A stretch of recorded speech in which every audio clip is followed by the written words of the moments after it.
Alright, so we just got this thing ready to pull out of here. I gotta undo the torque converter. Don't forget that. And the bolts in the back there. I got one bolt in the mounts. And we can get these freeze plugs fixed.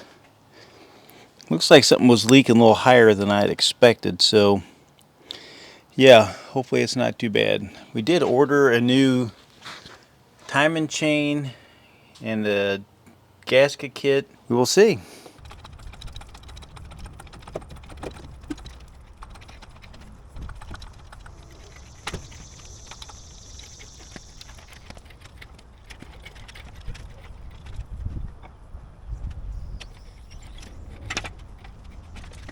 It's like a few spider nests in the torque converter.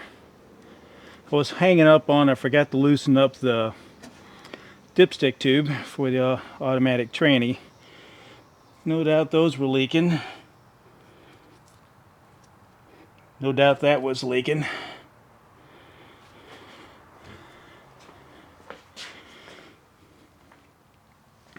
It's like someone replaced that one maybe recently, but it's all rotted.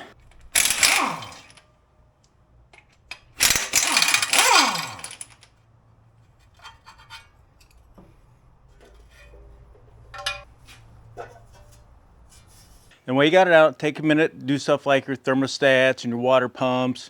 Check that harmonic balancer, that kind of things. We're also going to do the chain on this. So let me show you a couple things. So you see the freeze plugs here. They're not as bad. You can see that one's leaking. But on this side, someone's already put a repair on one of them. One of them's leaking. So we'll get those all fixed. And then we'll have to get a new harmonic balancer. So one of the things you'll see a lot of times is this groove on harmonic balancers. Now if you can't find one, you can always put what's called a speedy sleeve. It's a little sleeve that goes over it. You Loctite it on and they work. But as cracked as that rubber is, and it's older than I am, so I know it's wore out. So let's get these plugs out. All right, so this plug was loose. So these are just rubber plugs that you stuff up in there. And then when you squeeze it, it compresses. It's another waterfall.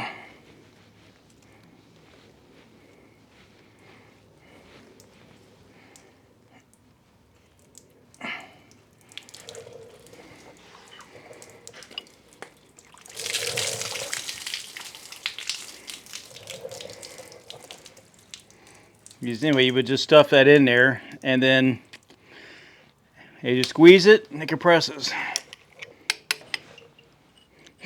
That just went through.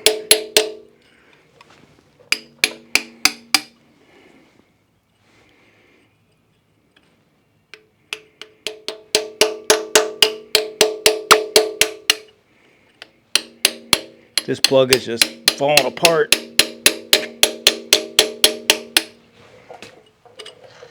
See if I can grab just the edge.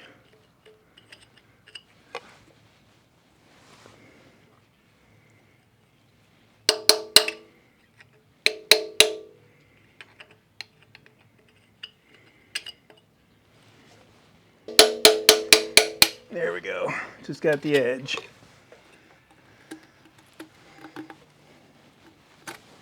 So that plug was gone as well.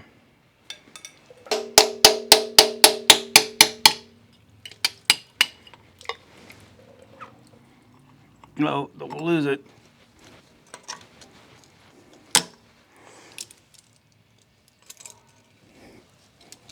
All right.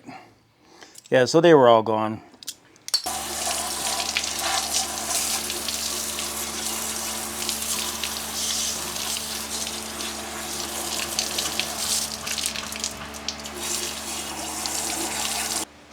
And we pulled out quite a bit of stuff. I mean, it was all just the junk in the water passages.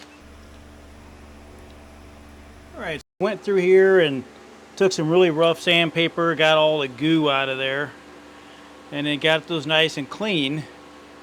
So what I like to do is I put a little of this higher tint Permatex along the outside of it. Find you roughly the socket that you need.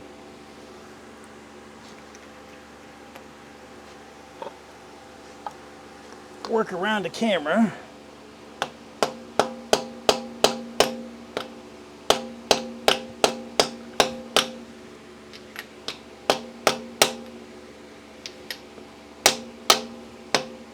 And then you can just come back and clean everything up. Now some vehicles you can do this in the vehicle, but this one, the motor mount sits right over this area, so those two are not even exposed. There's one advantage of working on trucks versus cars. That's kind of it.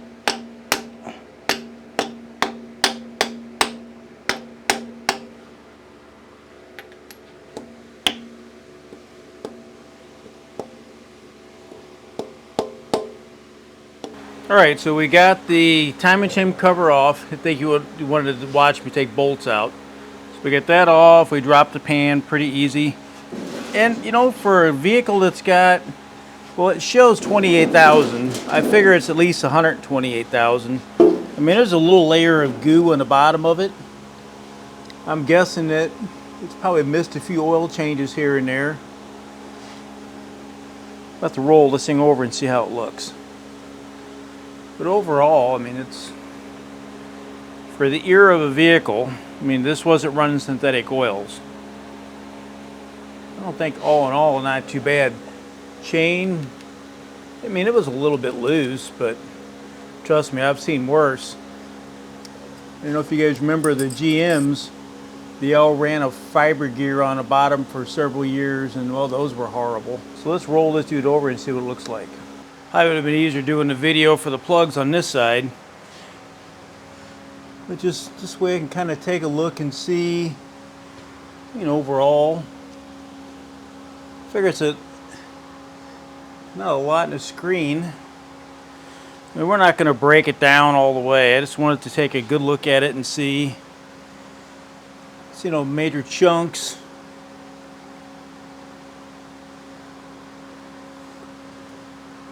Figured it was a 2-bolt main, so we could always take a quick look and see. There's a lot of in play here. Let's see.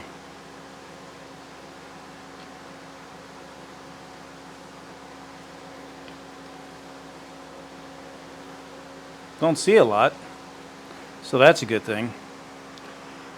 All right, so let's get this thing cleaned up. We'll get the new pan gasket on. Tell you what, let's get the new timing chain set on it, and then the pan gasket will go on after. The dot down there, it's coming around.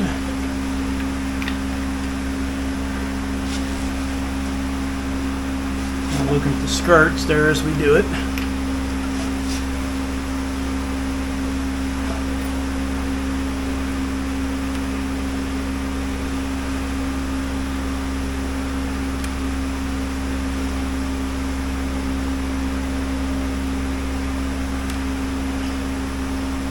I don't know if you can see that, but the two dots are lined up.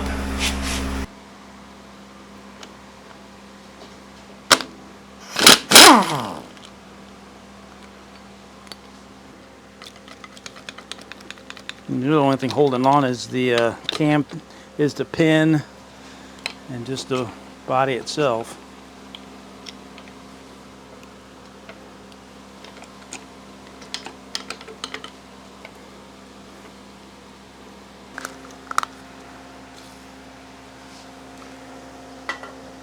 A little lube never hurts, right?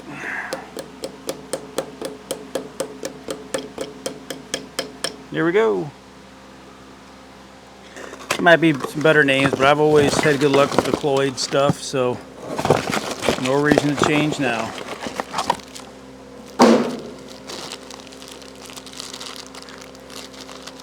It's not high horsepower, so there's no reason to go with the double row or anything like that.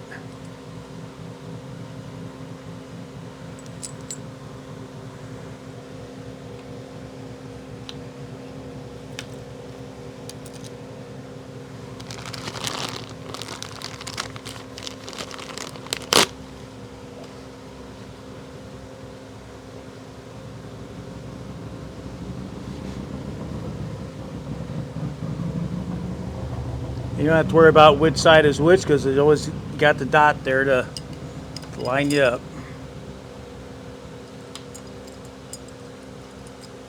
And then you'll just, best you can, line up the dots.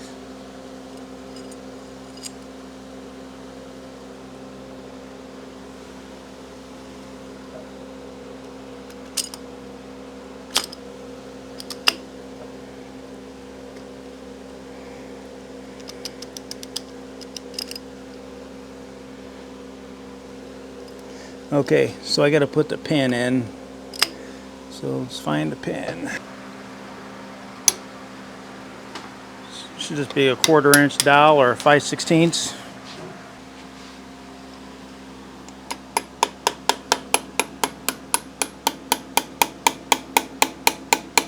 All right, so let's get this. This sun is bright. Let me get this cam all cleaned up and get that on, and I guess I'll look up torque settings. 25 foot-pounds of tread lock. Probably should put red on it, but I'm gonna put blue on it.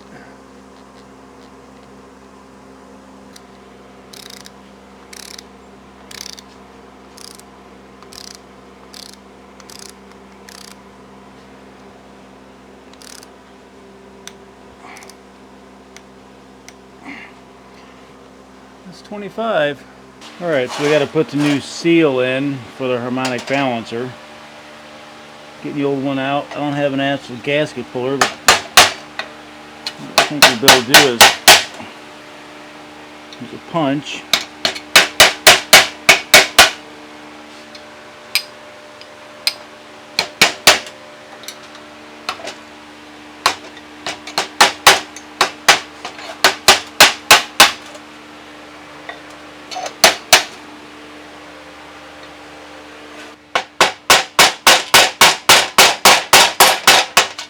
There we go. Had to dig in a little bit. I'm going to put just a little bit of grease on the outside of this just to help it slide in.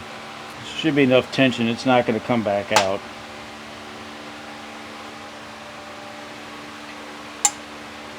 Now if you have a seal driver, it's the whole diameter of these. If you don't, you kind of got to just walk it around.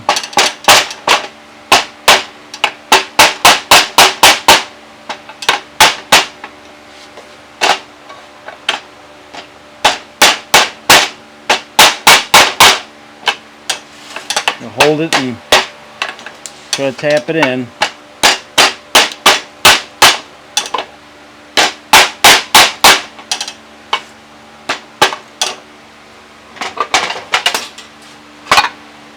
I need a few less things on this table.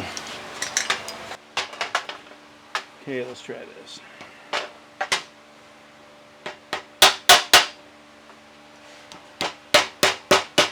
The hard part is just getting it started.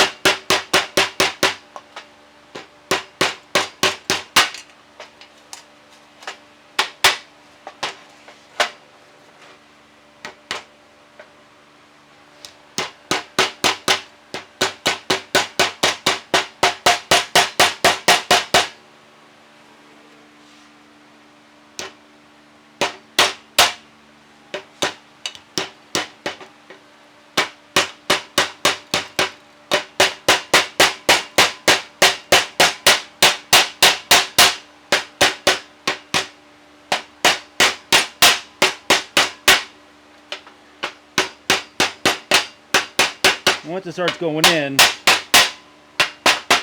it'll drop right in. And then you just see if you're up against your shoulder. So that's everything on the bottom end of this. New water pump. Always put a new water pump on them. Need to roll this over and get rid of the orange small block Chevy paint job.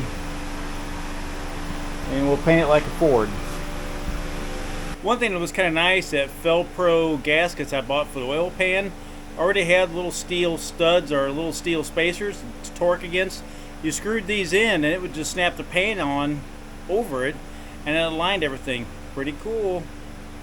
I'm used to small block Chevys being orange, but never small block Fords.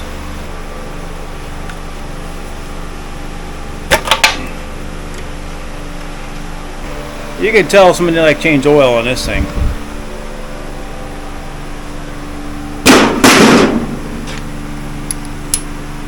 So I found something a little disturbing. So I found these little metal caps. So we got to change out these oil seals on this 260. So we found that a couple of these were totally missing. So I'm going to walk you through changing one. Something I'll warn you about, at least on this 260, they sell a package for the intake. Getting the light. They sell a package for the intake and they sell one for the exhaust. The exhaust are the wrong ones, at least for this engine. Now other 260s, don't know. But so far what I'm finding is they're all the same, right? They're all this SS13364-1. So let me show you how we're doing it. Alright, so we're going to make a little tool, and it's to keep the valves up. I need a spark plug and an air fitting. Let me show you what we're going to do.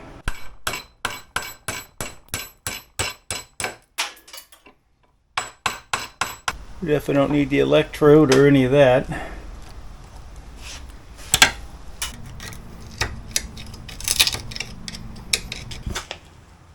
Alright, so then it's pretty easy. I just find a fitting and we are going to weld that dude into there, and that way I can charge up one of those cylinders. So there's two ways out there that I know of how to do this. You make the little tool that we made yesterday, or find one out there.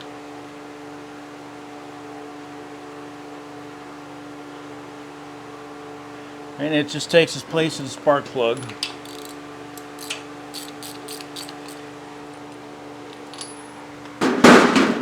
Now first thing, before I do anything, we're going to rotate the engine around until all the tension is off. Okay, so this one's coming up. We should be pretty close to top dead center. I've only got the set for like 25 psi.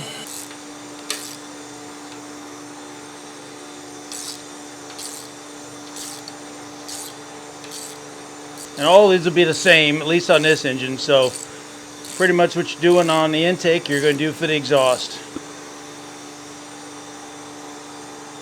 We'll get this off. And there's two ways to do this, right? There's also the rope method that you kind of jam a rope in here and you hand crank it so that the rope presses up on the bottom of the valve. Not saying either are wrong, this is just the route that I'm going. Now if you got a lot of blow-by or a bad valve, that would probably go the other route.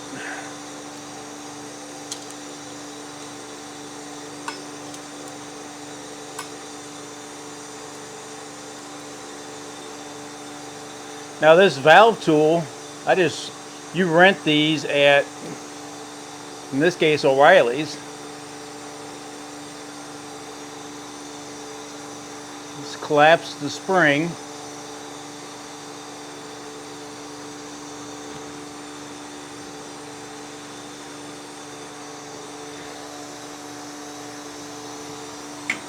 Now it's taper locked on, so you have to kind of break the seal a little bit. Now the fact that the valve was holding up for you, that's a plus. Take your little magnet, take out the keepers. Where's it at? And the keepers are just right inside of here, and I'll show you how to put these back in. But basically you got two of these little keepers and they're just taper locked in there. You'll pull the spring off and then pull your seal off.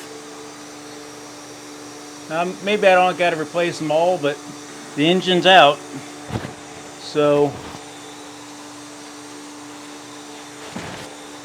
might as well do the do. I'm going to put just a little bit of grease on these for the new seal. That's going in dry.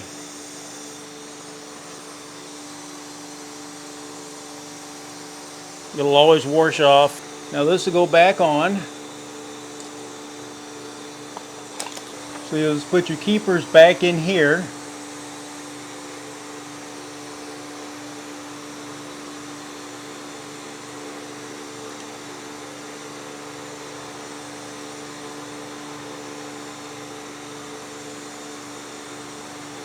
So the keepers are back in there. Okay, I take a compressor brake there, and then basically you'll just undo the clamp. And I'll show you another tool here that you can use for this just as well. This tool basically it'll clamp on to where you screw on right to where your rocker arm goes. Then you press down and you got to take it back off. I prefer the other type. And you just make sure everything's clean, your pivot, your rocker arm. I always pull out and just look through that hole in the push rod to make sure it's not plugged.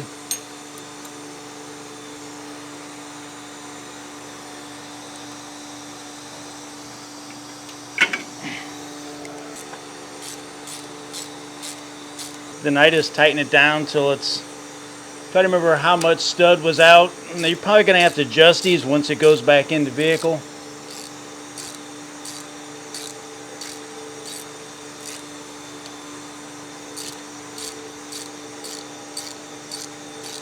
Remember, these were all very low horsepower engines. I think this was like 160 horse. Well, so you hear the change. So back it back off a little bit. I cracked the valve open. So remember, you can rent these tools. I think I've seen one of these at Harbor Freight, like $10–15. But if you're going to buy parts, I like buying parts at O'Reilly's, especially on these older vehicles, because sometimes you're going to guess at what it is and you got to take it back. So you have to develop that rapport with your auto parts house. And a lot of times I have to look up for a Fairlane or a Falcon, because that old Meteor 3-year car, trying to find parts for it's not easy. So rent these tools from them. That way you get that rapport with the parts house. So I'm going to go through do these. It'll take me about an hour, and that'll be the, so far we did the timing chain, the water pump. We'll put new gaskets in it, new seals, and then she's ready to go back in. Anyway, I hope you like this Meteor work we're doing on this 260. We'll get this. The next one is getting it back in the car, degreasing that old dude, and try to get her back running. And I got some wiring stuff we gotta do, but that'll be another video. Thanks for watching this one. Hope you enjoyed it. Leave me some comments. Let me know what you like. Let me know what auto parts store you use. See you in your next video. Thanks for watching. Please remember to subscribe.